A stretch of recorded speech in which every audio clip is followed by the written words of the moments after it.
Kyler Murray and the offense is coming off a really good offensive performance against Atlanta last week. And then you go into now with the Giants, they're getting some weapons back. I mean, their They're getting defense is Ingram. playing Yep.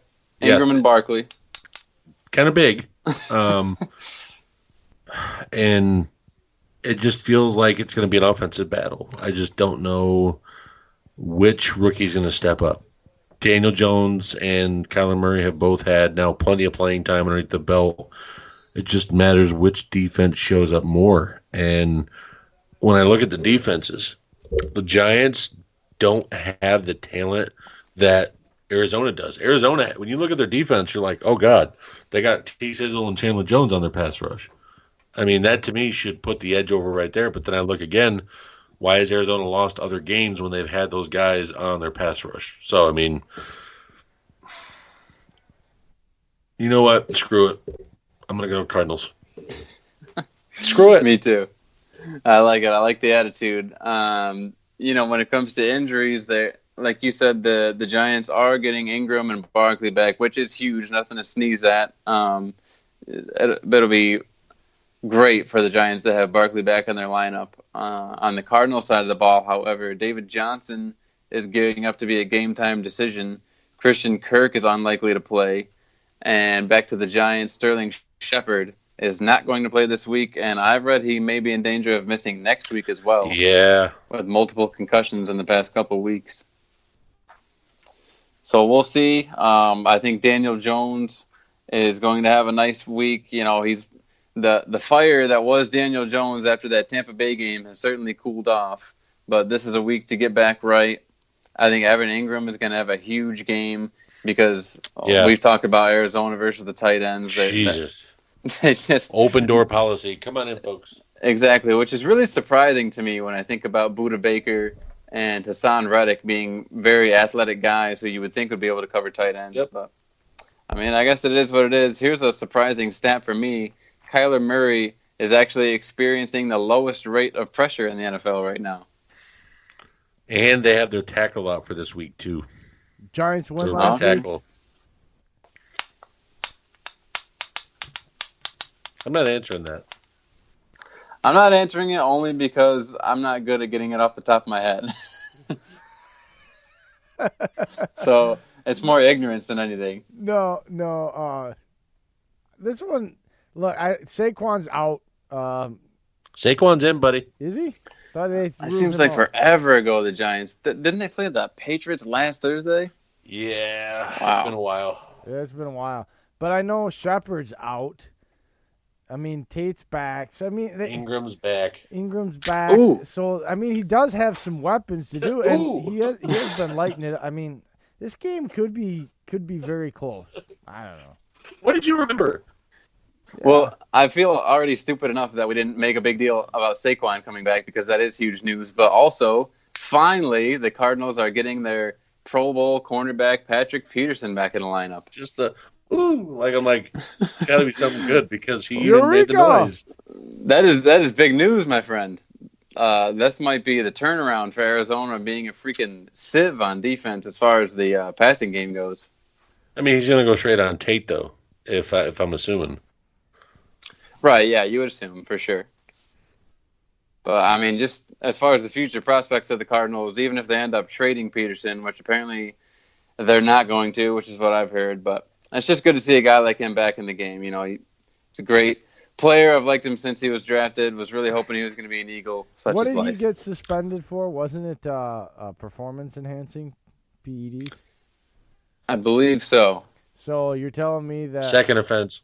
Yeah, and I believe he's 32 now? That sounds right. Yeah, okay. So guess what? 32, second time PEDs, something's not right. Not an athlete anymore. Comes back, something's wrong with him. Not worried about it. Yep. Cards by 7. Edelman's doing all right.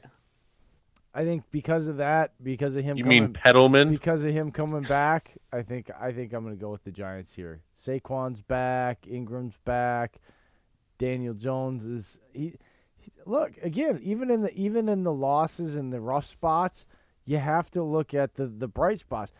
This kid's mechanics. I'm going to say it again. This is an indictment against Mitch. The more I watch Daniel Jones on tape, guys, the more of an indictment it comes on other quarterbacks because this guy should.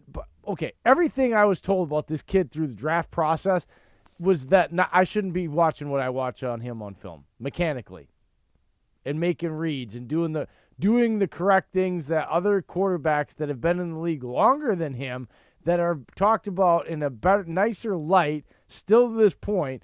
When I turn on his film, he is I'm not going to say perfect, but he is damn near as close for a rookie as mechanically perfect as you can really get, even if you're going to be nitpicky.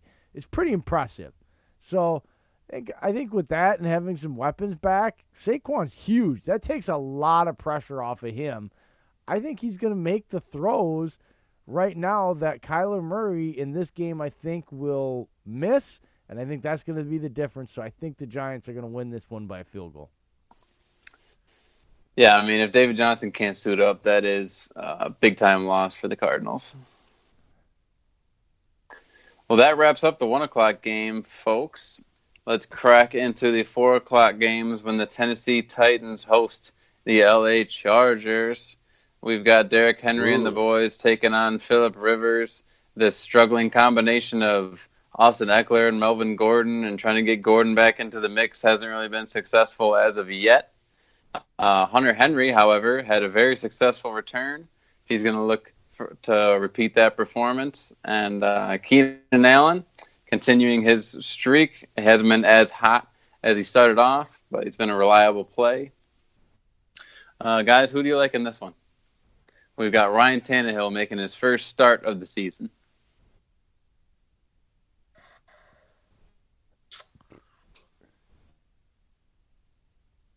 Tennessee is only favored by 1. Give me Tannehill. Screw it. You like Tannehill? Yep. Really? I'll take him. Well, here's a stat for you, Dave. Derrick Henry, Chris Carson, Nick Chubb, and Christian McCaffrey are the only running backs to get 15 carries in every game this year. So Henry's guaranteed the workload thus far. It's been some Give me Tennessee. low-scoring affairs. The Chargers seem to be one of these teams that, like, their season never gets going until they're, like, damn near, like, a loss or two away from being eliminated. And I think they're getting to that point right now. I'm going to take the Chargers here by 1. Here's an interesting perspective that I don't know. If I got a dime for every time I said this tonight, but heard this earlier this week. What do you guys think? Would Phillip Rivers be better off as a Tennessee Titan this season than on the LA Chargers? No. I've also heard Rivers connected to Chicago as well. Rivers is not playing anywhere else except for the LA Chargers. He has 9 kids now and commutes 32 minutes back and forth to work every day, so that, no, he's not going anywhere. He's not moving that family. People need to stop. He's already told people, like, this is asinine. Like, Phillip, and he's not, like, the problem with Phillip Rivers isn't that Phillip Rivers isn't a good quarterback. It's that, for whatever reason, the Chargers are the Chargers. They just, like I just said, like, they're a good team all around. They have all the weapons that every team would like to have, but none of it ever comes together in a single week, let alone a single season. And they always get started at the last damn minute where a loss, like, kick, it just, I don't know. But I think that I still got the Chargers by 1 here. It's a freaking crapshoot, but I just cannot pick I can't pick the Titans. Mike Vrabel has shown he has no ability to adjust a game plan or come outside of, like, 1984 football. It just this may be the least sexy game of the week. A little bit. Very well could be, yeah. It might be one of those where if you want to take a siesta, turn on the Titans and Chargers game. Exactly. It's like listening to my 9th grade English teacher talk to us, and then at the end of class, he gave everybody Mentos that were sleeping. So, poor Dan Fouts always has to get through these games. just like getting through his playing career. Let's career. move on to something more interesting because this game is mundane at best. Well, very interesting. We have the Chicago Bears coming back off their bye, taking on the New Orleans Saints. And big news for the New Orleans Saints this week, they will be without both running back Alvin Kamara and tight end Jared Cook, each missing this game with ankle injuries. Right now, Chicago is a 3-point favorite. Who do we like in this one? I'm going New Orleans. I think Really? Chase Daniel and Mitch don't offer a threat to me. And the Saints defense is still really damn good, Dylan. That's the thing. That's true. Yeah, Chicago's defense is, they're good, but the thing is, they just lost Akeem Hicks. Oakland just gave a blueprint how to beat them, and especially in the running game. New Orleans has a good offensive line. They still have Latavius Murray. He's not a nobody. I mean, I don't. They still have Michael Thomas. They still have Ted Ginn. I don't fear Chicago like they were last year. They have regressed as a team. Yeah. I just don't. Teddy Bridgewater, to me, is still veteran enough to win this game. He's still got weapons around him. Saints defense beat literally every week. You see them getting penalties for roughing the passer or laying the late hit. I mean, what do you think they're going to do to Trubisky if he plays with a freshly hurt shoulder? You did see a couple weeks ago in London what Josh Jacobs was able to do against the Bears once Akeem Hicks went out of the game. So that is a huge factor. I agree with everything that Dave just said, and I'll take the Bears.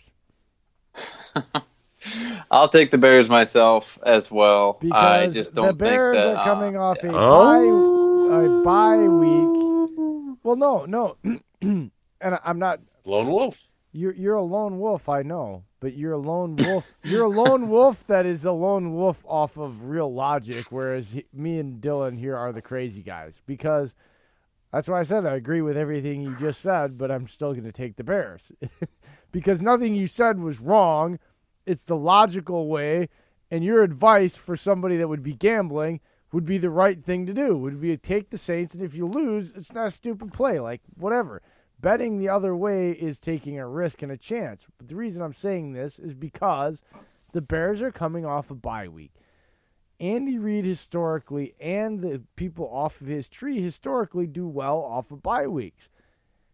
And I know Hakeem Hicks is big, but I just have a feeling coming off a bye week. And let's be real, the Saints subsequently have been riding real high with Teddy Bridgewater. Even when we talked about it and I told you, Dave, they're going to be fine, I didn't say they're going to go undefeated.